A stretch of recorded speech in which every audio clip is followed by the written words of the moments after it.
Starfish balloon tutorial.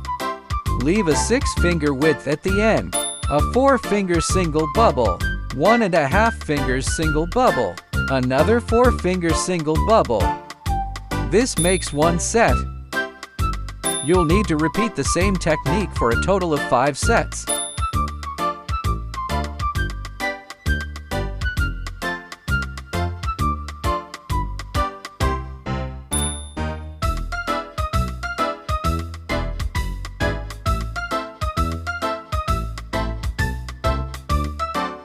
Wrap and secure the remaining balloon tail.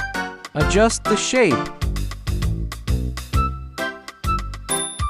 Twist all 5 single bubbles fully into barrier twists.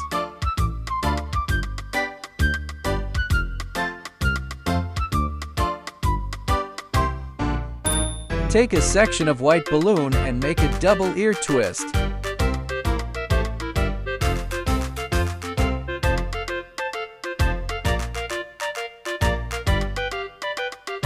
Release the air and tie a tight knot.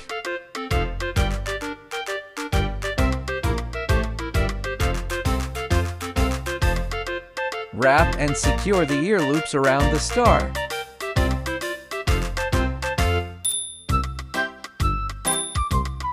Once the eyes are drawn, the starfish is done. Go ahead and give it a try.